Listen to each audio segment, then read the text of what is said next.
And by tracking calories, you can actually realize maybe I can fit some ice cream in my day. Maybe I Yeah, can exactly. go out and have a couple of drinks, fit Yeah. it in my nutrition plan, fit it in my Yeah, most likely you calories. need that ice cream if you mean to stay sane, right? Exactly. Yeah.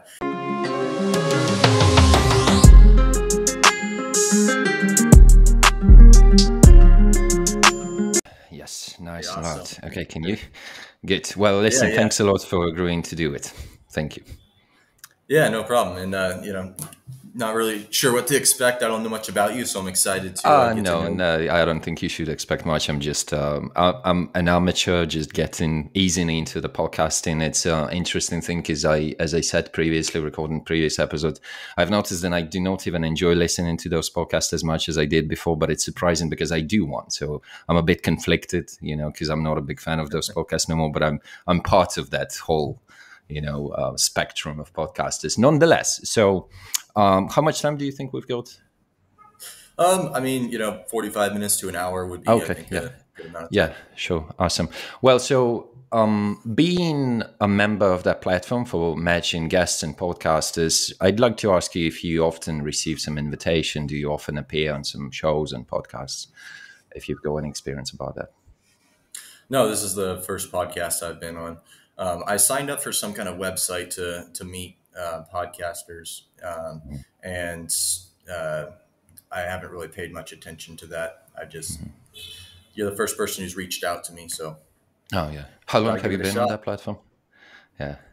I don't remember. I think it was like a month ago. I like signed up. I saw this YouTube video. I think it was like the founder of it. He was explaining Huh. podcast system to meet people, and I was like, Yeah. oh yeah, I want to meet some people. It's an And excellent platform. I must confess, it's the first place where guests have reached out to me, and I'm usually not the one to reach out. So that's surprisingly nice.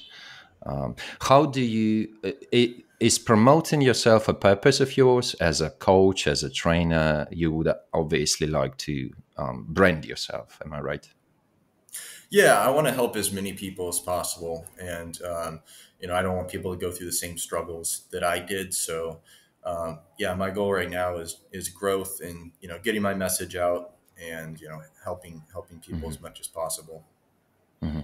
Yeah, that's good. I'd like to also get to know more about your start. So you are a coach, right? Do you consider yourself like a sports coach or rather a mentor? Because lately you get to hear a lot of mentoring happening around. So how do you find yourself in that regard? Yeah, I consider myself kind of a transformation coach. So, people I typically work with busy individuals, have crazy schedules, work either, 40 hours a week or 100 hours a week plus, and work with them to, get on a like scalable plan that allows them to lose weight and kind of transform their body without, spending 20 hours a week in the gym and things like that. So, I'm not in that niche. I'm more of weight loss, muscle gain, but I'm not a bodybuilding coach. I just people who want to get an aesthetic physique. They want to lose 20 pounds or maybe 50 pounds, or it can be more than that even, and they just want to get down to a healthy body. Around like visible abs or single digit body fat. People have different goals, but that's mainly what I specialize in. And how did it all begin with you? How did you land into the idea that you'd like to share, to spread your knowledge and to help other people? How long ago does it go back, if you don't mind? Yeah, it goes back to my childhood, and I grew up. The beginning of my childhood, I was really, athletic. I was in wrestling. I was in, judo and martial arts. But then, as my teenage years hit, I kind of slowed down on those things. I started putting on a lot of weight, and when I was around 13, 14, I actually weighed the same as I do now, and I'm a lot taller now. So going through middle school, I was kind of like the chubby kid. I was, or even more than chubby. Everyone was like, I was the fat kid, and I was just miserable. And, every time I looked in the mirror, I was just unhappy. And I knew that I could do better. I knew that I had a better version of myself. And so one summer, I lost about 40 pounds. And it changed my life forever because, you know, I realized that, it was a learning experience for me, and I had to learn a lot of things and overcome a lot of misconceptions about weight loss, a lot of misconceptions that, the fitness industry throws out there. And it took me a few more years of developing, muscle gain strategies and things like that.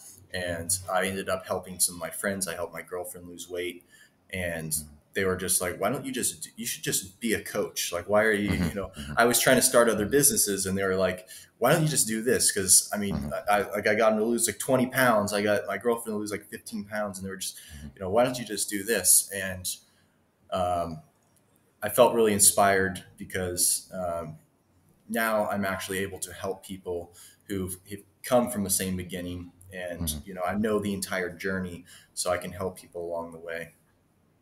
Awesome. Yeah, that sounds excellent. Now, that first initial cut, let me put it, let's call it that way. Let's call it a cut, right? Although perhaps it was more into just a weight loss, right, category. How did you go about that? How did you structure it? There is obviously various strategies and diets and fads and all sorts of things. How did you first create that method? Yeah, I mean, it's not really like a magic pill. It really comes down to calories. And there's people out there who, they'll throw these fad diets out there. They'll throw, oh, it's got to be the specific macro, split, and it really comes down to calories. And The you can't general really, take, right? yeah, Yeah. yeah. The general is the calories, because if you're in a caloric deficit for long enough, you're going to lose fat. Yeah. It's the first law of thermodynamics. It's literally impossible not to lose fat. Hmm. So Hmm. there's multiple strategies to losing weight, but what it comes down to and what science shows is that it's calories. It's calories in versus calories out, and not all foods are equal.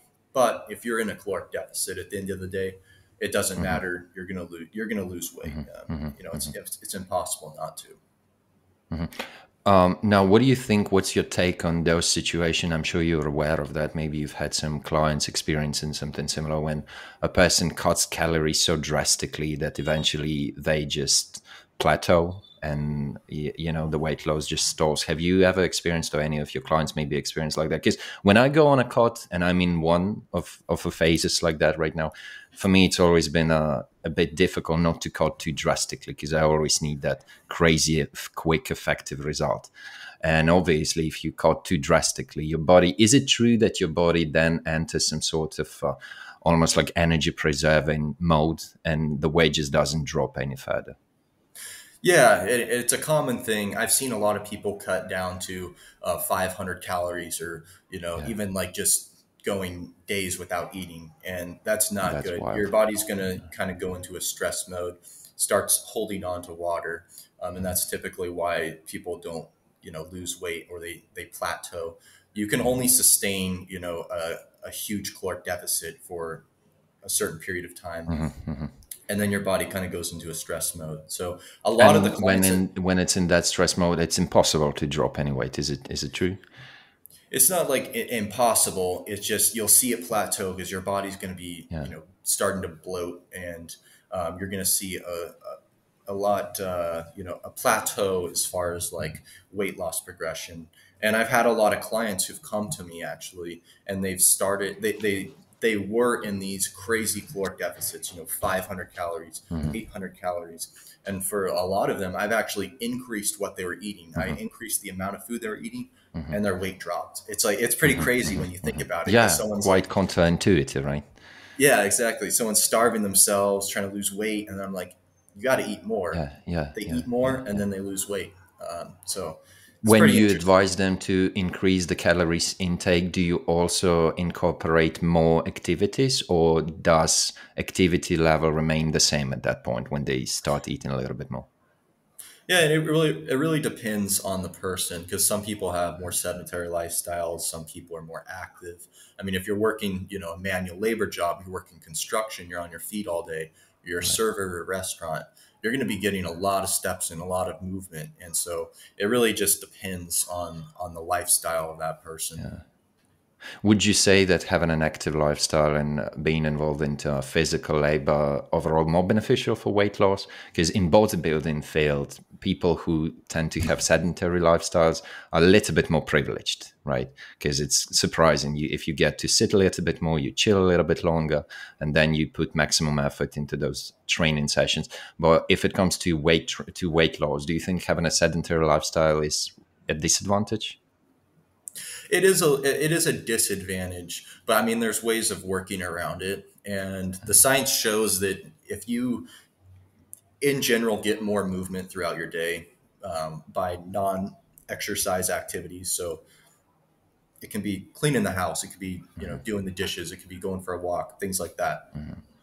Just the normal steps that you get in, that targets fat storage more than doing a extreme high intensity um, exercise, and it's better to try to incorporate more movement throughout your day versus you know sit for 12 hours and then go to the gym and run a couple Right. miles. Yeah. So Yeah. Yeah. incorporating a higher step count, incorporating you're at your desk, can you be standing versus sitting? You're on a phone call for an hour, can you just be pacing around the room? Right. Little Yeah. things like that will increase your movement, Yeah. and that's Yeah.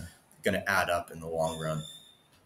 What would you say regarding the difference between high intensity interval training and low intensity? Which one do you think is more beneficial for weight loss? Because there's also seems to be a debate, and people split into two schools of thoughts, right? So, what's your take?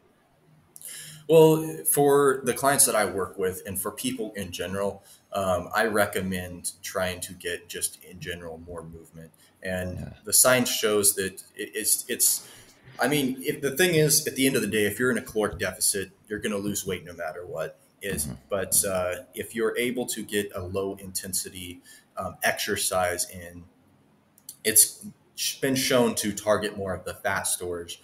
And if you get into, say, you're going to go run a marathon or something, uh, at the start, your body starts using that fat storage. But then, after you get to a certain level, certain intensity, it can't run off that fat storage anymore. So then it starts burning off the food that you ate, earlier in the day. So, if you have oatmeal, then you go for a run, your body's going to use that.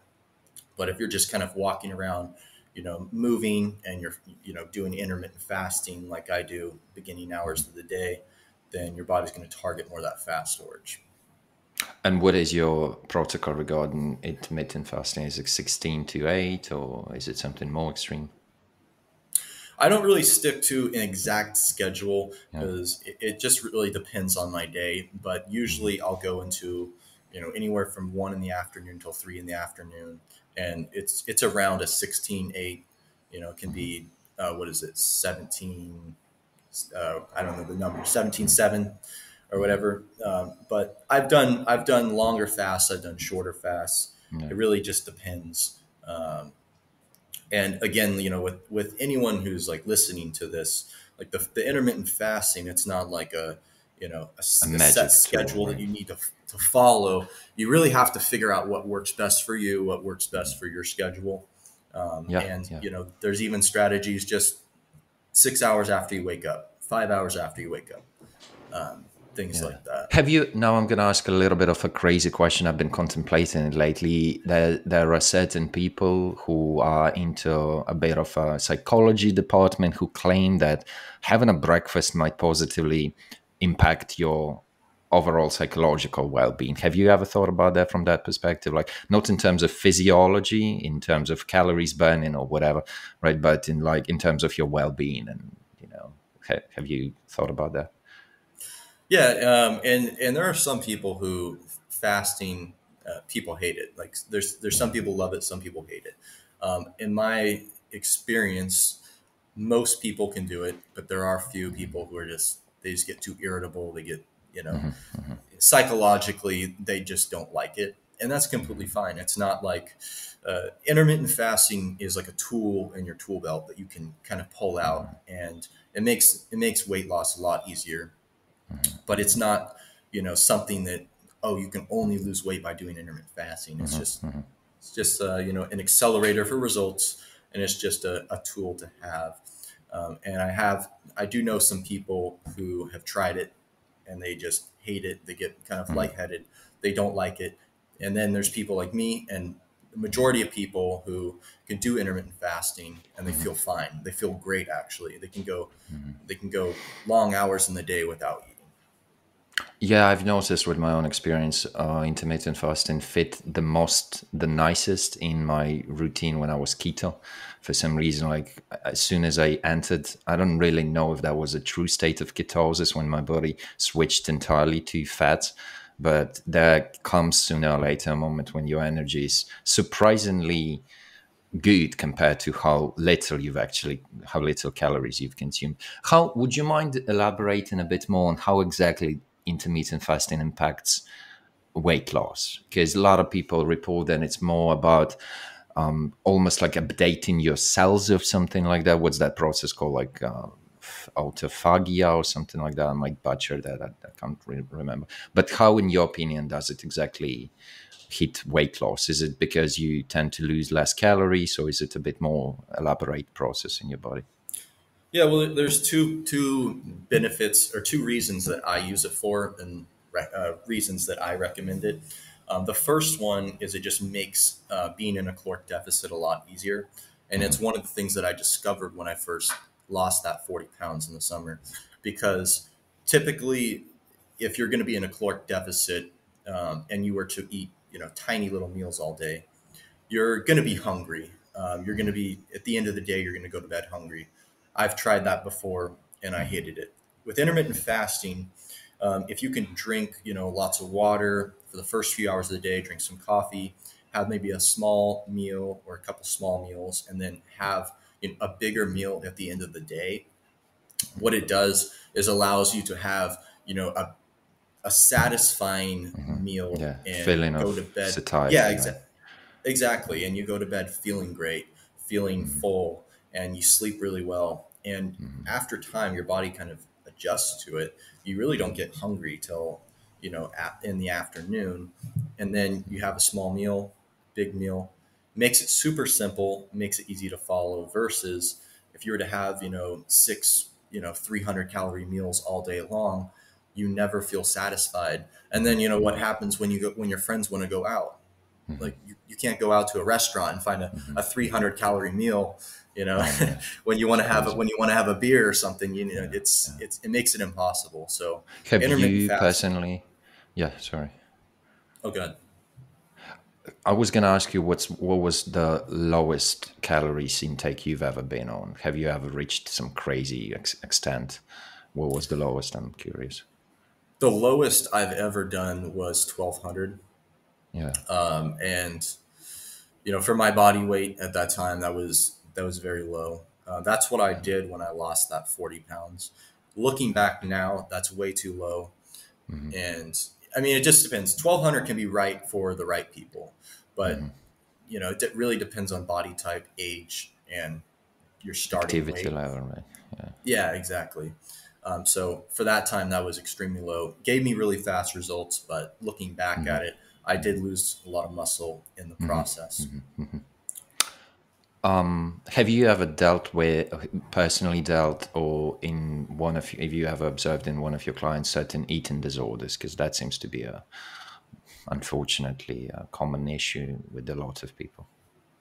Yeah, and it's funny because I made a reel about this on my Instagram, and it got a lot of controversy because I said that um, intermittent fasting and tracking calories can help with an eating disorder, and it got a lot of controversy because people were like, "Oh no, that's you don't know what you're talking about," and maybe I got the terminology of an eating disorder wrong, but I've had clients who've come to me who starve themselves Yeah. for because they feel so guilty on what Yeah. they ate, and then they do an insane amount of exercise. As a They punishment. feel, yeah, and they feel absolutely terrible. They Yeah. discourage themselves. They binge eat all the gains that they just, everything that they just, lost, all the weight, gain it right back, and then they repeat the cycle over and over and over. So it comes Very down to, destructive, right?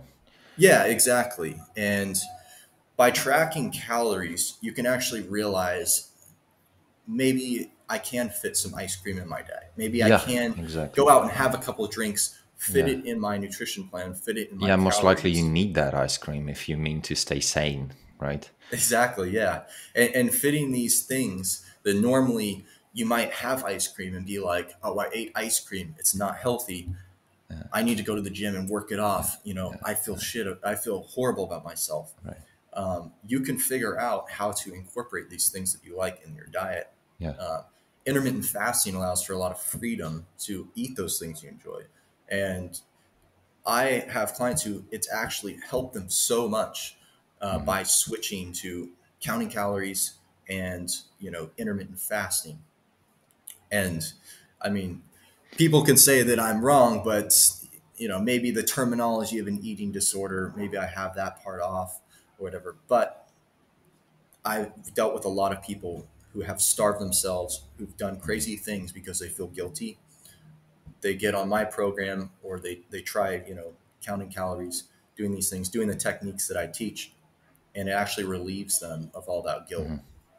Well, yeah, yeah, there's certainly a benefit in what you're saying. It just feels like it's hard to categorize from person to person. Something that might do miracles with one person may turn out completely disastrous to another. So it's really subjective and personal.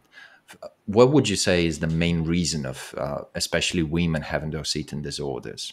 Would you select like a predominant reason that causes those eating disorders? Is it something physiological, you think, on a bodily level, or mainly in a mind? Well, it really depends person to person, but I think that there's a lot of people out there who are really unhappy with themselves and really unhappy with their Generally, right? bodies. Not just visually, right? Yeah, yeah. And, Yeah. it's something that I used to deal with as well. And I would look in the mirror, I'd be like, man, I don't like the way I look. And I would try to, I would almost crave, like, I need to feel some kind of pain in order to Mm, like make up for that guilt, like mm, I would feel like, oh, I put on weight. I don't like the way I look. I need to, mm, go to the gym and punish myself mm, because I've let myself go, or situations like that. And it is case by case. Everyone's different. Like you said, tracking calories may not be right for every person and help them with an eating disorder. But in general, the people that I've dealt with, have starved themselves, have done really bad things with themselves, and it's actually helped them a lot. mhm, mhm. Right.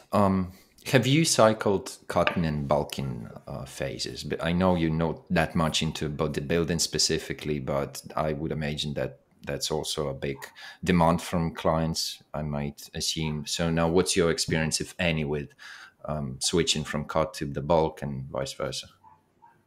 Yeah. So most people do, bulking and cutting wrong, and they do these extreme cuts and extreme Yeah. bulks, and that kind of shifts the goal, which is building muscle and losing fat. And you want to do it moderately. You want to do Hmm. what's called like a lean bulk, and then Hmm. you want to do a moderate cut. And so a lot of times I see people who they're like, okay, I'm going to lose, some weight. They go really low in calories, and then they lose a lot of muscle in the process. They go, Hmm. I just lost a bunch of muscle. Now I'm going to do a 1,000 or 2,000 calorie surplus, and then Hmm. with that muscle that they gain back a Comes a lot of lot of fat. So fat. they kind of Yeah. just Yeah. yeah, they just kind of Hmm. flip flop back and forth Hmm. between an extreme cut and extreme bulk. And research has showed that calories don't really affect muscle gain too much. So if you're, in a 300 calorie deficit or 500 calorie deficit, Hmm. and you're getting everything right, you're getting protein, you're progressively overloading, you're going to maintain that muscle, and you can even build muscle at the same time. Hmm. And sometimes people are scared of doing that. Same with bulking. You don't have to be in a 1,000 calorie surplus. And they've done studies that showed people who were, in a 1,000 calorie surplus versus people who are just eating at maintenance level, consuming the same amount of protein, doing the same workouts, and the group that ate 1,000 calorie surplus, they did gain a slight amount of muscle over the other group, but with that came an extreme amount of fat Hmm. gain as Hmm. well. Hmm. So overall, the calories doesn't make too much of a difference. So with people, I always recommend, if you're going to bulk, you want to go slightly above maintenance. Hmm. If you're going to cut, you go slightly below maintenance. And of course, Hmm. that's with someone who's maybe, you know, at a healthy level already, and they're not looking to, Hmm. cut a lot of fat. They just kind of want to slow bulk and slow cut over time. When a person who's been cutting for way too long burns muscles, do you think it's mostly because of the training fail, like his training routine is not structured, difficult, hard enough, or is it for too long of a cut? What is the main, you think, reason why people tend to lose muscles as well as fat? Is it mostly training routine issue or just an extensive, way too long cut? Yeah, there's a few reasons. One of the reasons is if you just go way too low in calories, then your body is going to start metabolizing that muscle. That's Hmm. one of the reasons. The other reasons is protein intake. Protein intake has been shown to be, an extremely important factor with maintaining muscle mass and growing muscle hypertrophy. So protein is Hmm. extremely important. A lot of times people go really low in calories, then they don't eat sufficient protein. And then on top of that, they don't track their lifts in the gym and they're not actually getting Hmm. stronger every Hmm. week. They're kind of Hmm. doing a lot of cardio, or they're, just showing up, doing whatever. Oh, I'm going to do bench, Hmm. a couple sets here, a couple sets here. And that's kind of Yeah, yeah, their, yeah. Mindlessly, right? there's, No yeah, overloading. mindlessly. Exactly. And that is a huge, a lot of people do all three of those things together. And so it accumulates into a lot of muscle loss over What would time. be a criteria for you to know that the cut must be stopped? How would you know if the cut has reached its purpose finally? I mean, it depends, on the person. It depends on, what your goals are.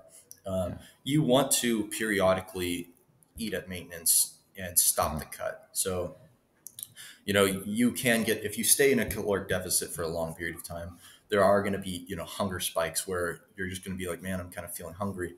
At those Hmm. times, it's really good to take a break from cutting, just eat at maintenance for a week or two, and then go back on the cut. So a lot of times, Hmm. you might plateau, you might be sending your body into stress from cutting for too long. And a lot of people are like, okay, I'm going to cut way lower. I'm going to start, I'm going to go an extra 500 calories below. Hmm. And it kind of makes it even worse. At those times, you want to just stay at maintenance for a few weeks, Hmm. let your body kind of, regather Recalibrate in a way. itself. Yeah. Yeah. And then you can cut again. So there's a lot of little strategies when it comes to it. Mhm. Little things that over time I've learned, and I've had to learn the hard way, unfortunately. Mhm. But so it's been Well, a it long appears to be journey. the only way in a lot of fields, a lot of aspects. If you haven't put yourself through lots of those things, people probably your clients would not have the otherwise trust in you, right? So that's part of the process. Yeah, with me, when I started, I've been like seriously and actively doing it for a year. Prior to that, I had had all kinds of wild experience experimenting with different diets and different exercising approaches. But now I'm curious because I had been through the bulking period. I went from 83 kilos, I don't really know how much that is in pounds, to 99. So I could consider that pretty dirty of a bulk. And now I'm cutting the weight, and I gave myself a promise that I want to get back to my initial weight point. So I want to get back to 83. So the moment I started was 83, and I want to get back to 83 right now. Just visually, simply compare, right? If that bulk produced any muscles, right? And I'm Mhm. curious, and it's difficult because currently, like I'm 85, 86, 85 right now. I'm thinking it's hard to see, it's sometimes it's hard to see. So that brings me to a question: what do you think is a adequate and normal, healthy muscle increment that one can get, let's say, in a month or in a year? Yeah, what would Yeah, you and, consider? and so research again, it shows that like the most amount of muscle typically that someone can gain if you're doing everything right, like you're progressively overloading, you're doing the right workouts, you're eating the right amount of protein. It's about 2.5 pounds per month, I believe. It's either 2 or 2.5 pounds per month. So it's really not a lot. And so when people kind of bulk and you might gain 5 pounds a month, 10 pounds a month, that really means that, I mean, if you're truly hitting that max amount of muscle gain, The rest of that is fat. Hmm. So that's what the research shows. It's about, I think it's 2 or 2.5 pounds is about the max per month. Do you think that must always, regardless of whether it's a cut or a bulk, be overload, or do you have to go a little bit different sometimes about structuring the weight? Yeah, the weights that you lift. Should there always be the intention to increase the weight or reps, or do you sometimes have to kind of stabilize it, balance it out anyhow? Yeah, and there are multiple ways to progressively overload. So I mean, you can increase weight, increase reps, decrease rest time. There's a huge list of different ways to progressively overload, and there are times when you're going to hit those plateaus, and sometimes you need that deload week, let your muscles rest. Kind of just like when you're cutting for a long period of time, you have to let your body take some time to recover a little bit, do a little higher reps instead of trying to push through that, PR, and then hit it again when your body's fresh and give it another run. Do you think it's okay during the cut to return in terms of numbers and weight and sets and reps to return into closer department of where you started? Because obviously, quite expectedly, you're not going to hit the same numbers as when you bulk in, right, during the cut. So is it okay to notice like loss during the cut in numbers and weight and sets and reps? Yeah, and a decrease in strength is usually an indicator that there might be some muscle loss there. And it's pretty normal that, I mean, even in a healthy cut, it's possible that you can lose a tiny bit amount of muscle with that. But if you notice a significant amount, like, okay, I'm doing, 80-pound dumbbells. And then the next week, you've been cutting really hard and you're like, man, I can't even get them up. Like I can't even hit 75. So that's usually a pretty good indicator that something's wrong, strength wise. And a pretty good indicator that there's some muscle being Might lost be the there. calories too low, right? Or perhaps the protein isn't enough. Exactly. There's a lot of factors. There's sleep. Right. Recovery periods. I see people going to the. I used to go to the gym 7 days a week, twice a day, because I thought, oh, more is better. And Yeah. I realized, cutting it down, having good workouts each time I go, whether it's 5 days a week, whether it's 3 days per week, but just having a good workout that I can actually get Yeah. stronger on is really important. So there's a lot of factors that go into muscle loss or muscle building, little minor things that can be critiqued over time. And would you say, so you're saying that hitting the gym twice possibly in a day? Let's imagine a wild case scenario, like a radical case when you decided to go absolutely mad and go 7 days a week for twice a day. Do you think that wouldn't produce a noticeably better result if your workouts were to be really quality in your case right now? Well, it depends on the goals, and it's like if for muscle hypertrophy, studies show that your body needs a certain period of time to recover between workouts if you want to have the best workouts. And of course there's athletes who are combat sports athletes who have to train. They have to do that 2 hours or twice per day workouts 7 days per week. The only thing is when you get into that, it gets way more tricky. You have to get extremely dialed in with the nutrition. That's when the macros really matter. That's when the rest is extremely important. That's when having a sports related coach is really important. That's why UFC fighters, they have a whole team of people who monitor their body composition, who monitor their eating. They have chefs and stuff like that, because it gets really, when you're training that much, you have to be really dialed in. For simply just putting on muscle, it's better to have some rest. It's better to do fewer things but do them right. Do you work with people online? I imagine you do. Yeah, all of my clients are online. How do you structure that? Because I'm also working with a coach online, and how do you go about calls or videos or training? Is it in video forms, photos, or like those video calls sessions? How do you go about it? Yeah, there's a combination. So I have my own app, and so I have all the workouts for my clients on the app. Um, that's where they see the reps and the weight. They progressively overload on there. They go to the gym. They log any type of cardio sessions they're doing. Once a week, I do a one-on-one video call with them. We go over their goals, go over progression, the wins and losses of the week, their struggles, challenges, things like that. And I coach them through those challenges and their struggles. We decide if we need to make any changes on the program, things like that. And then they log everything they eat into MyFitnessPal.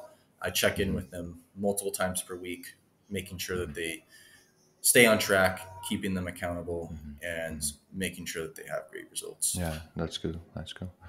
How do you go about sets and reps and weight on the cut versus bulk? Is that people tend to, during the cut, for example, lots of people tend to go, what would that be? Lower weight, higher reps. Some people don't believe in high repetition. What would you say about that?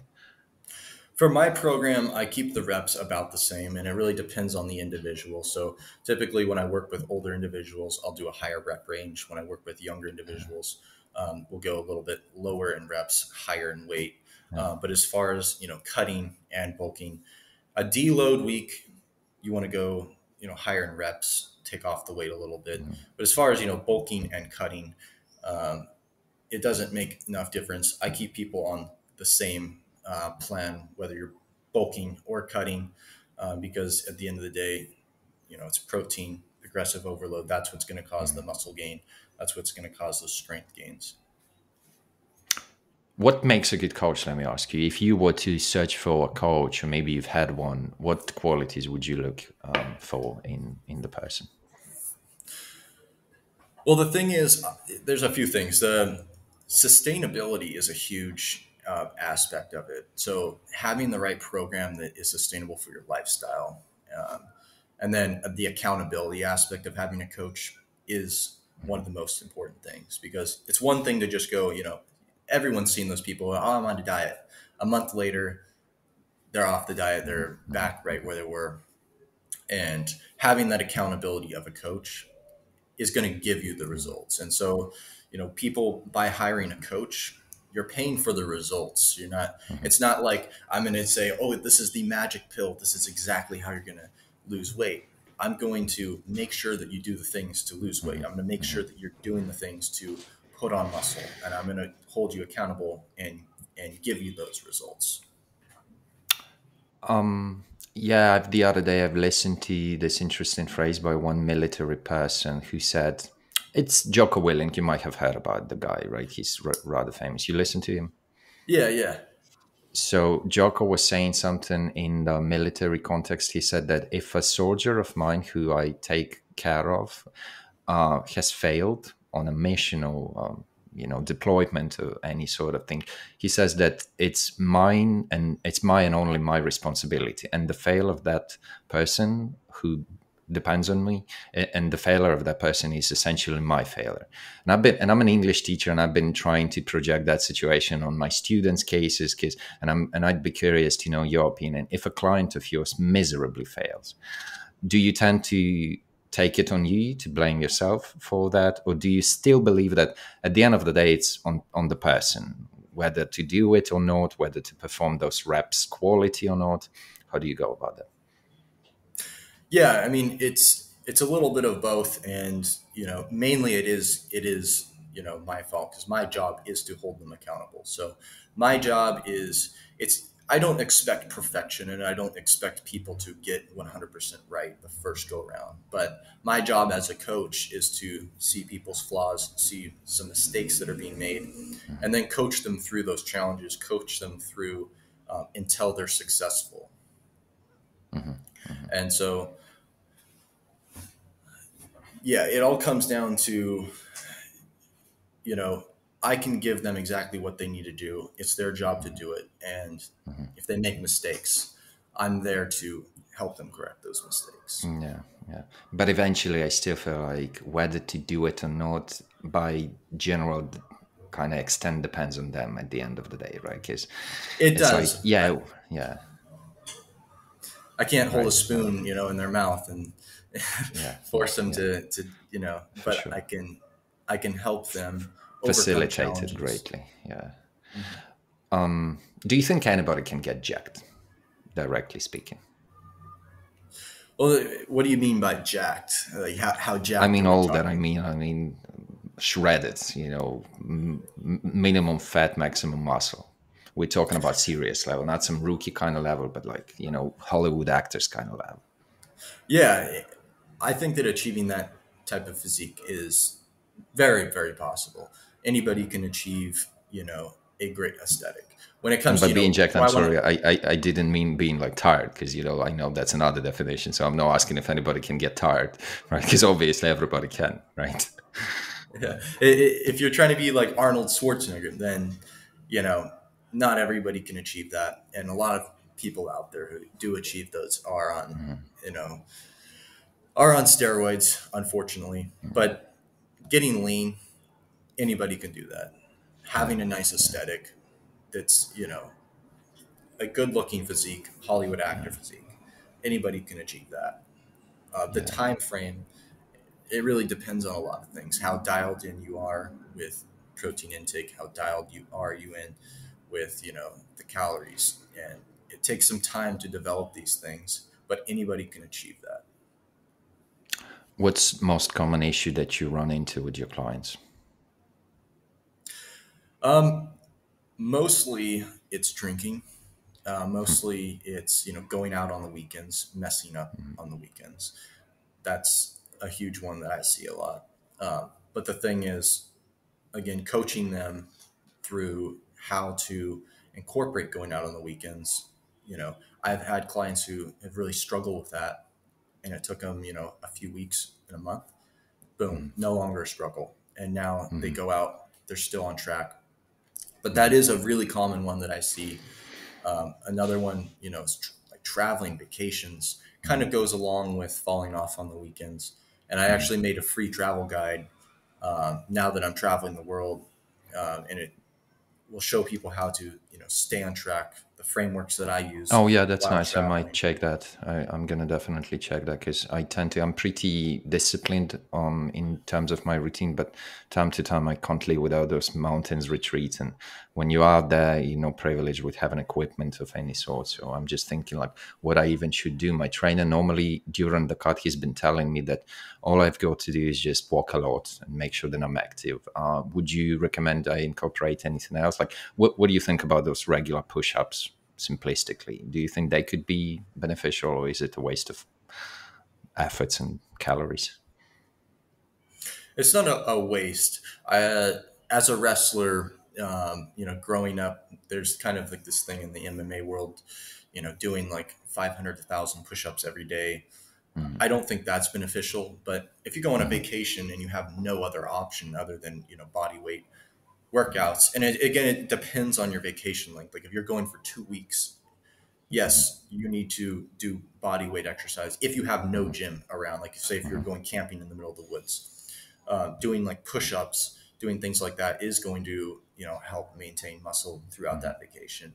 The best would be, if you're traveling most cities in the world, most places where there's a good gym nearby, mhm, mhm, then it would be better to do the gym. But I do see a lot of people who try to do hundreds of thousands of push-ups every mhm. day, and again, it falls into your body needs the rest, and Yeah, yeah. it's not beneficial to do that many. So it really depends. Do you perhaps think sometimes that the rest term is being a little bit overestimated, exaggerated? Because sometimes I feel like when you get only one night of sleep, but a quality good 8, maybe even 9, I've always been that kind of the type of person that always said, the longer I sleep, the better I feel. I've not been that kind of guy who says, well, if I sleep over 9 hours, I have a headache. That's never been a problem for me. I'm sleeping like a log. So do you feel sometimes like just 1 hour of quality sleeping could pretty much do the job and you're restored in the morning? Or sometimes do you think it's really important to get more than a day? I mean, it depends person to person. I like me personally, 7 hours is perfect amount of sleep.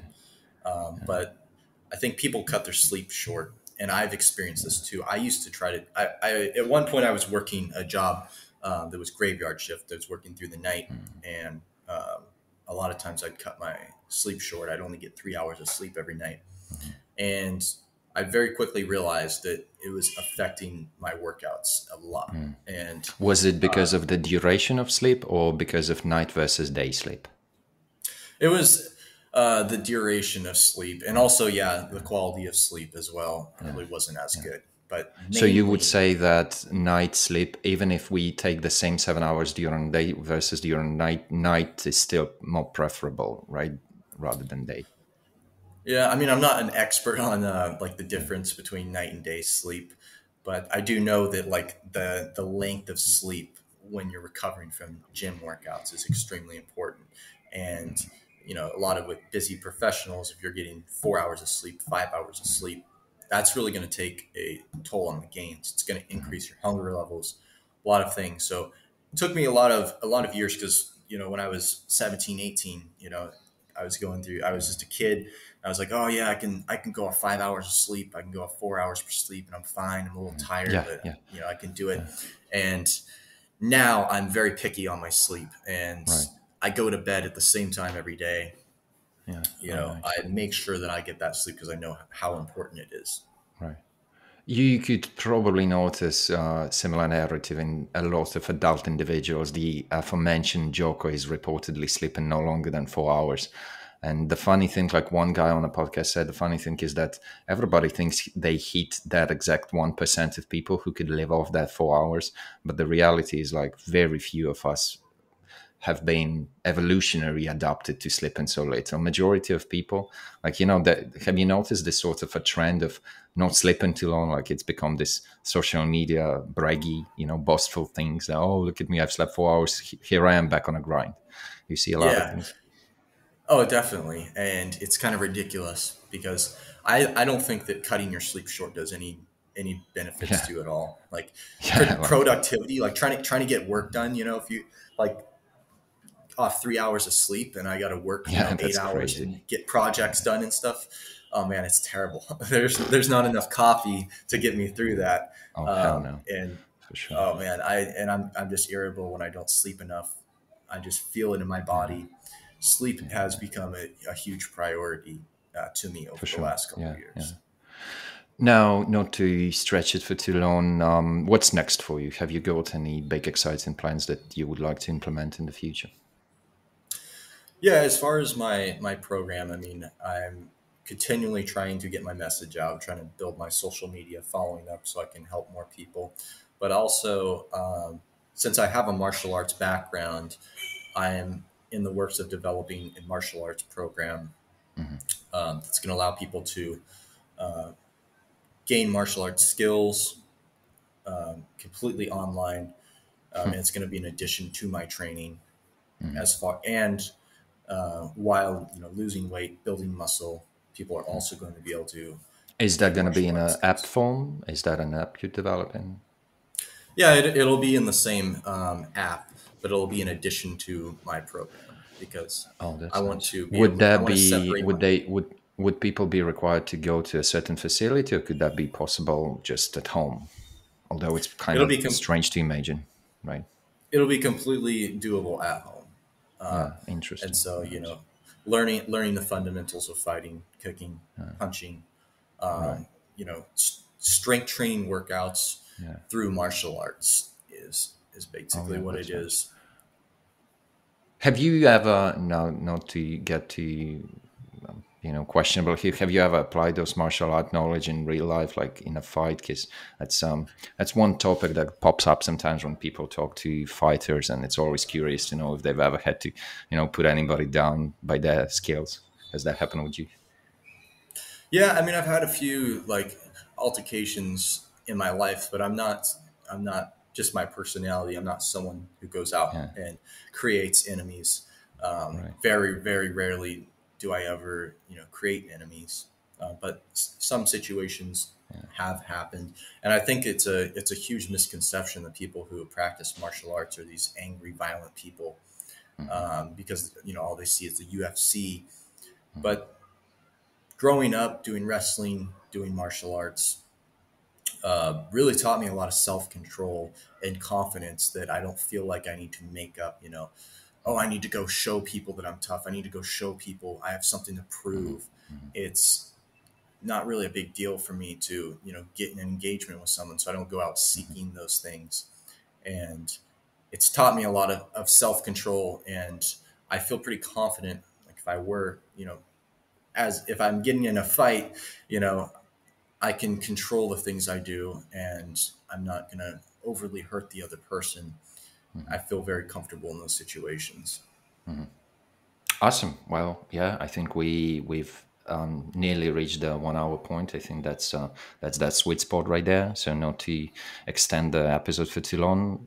Nothing but a pleasure. Immensely grateful. Thanks for doing it. Yeah, it was really great to meet you and thanks for having me on. Sure. Yes, I'll drop it realistically tomorrow, and you'll be first to get the link. Sure.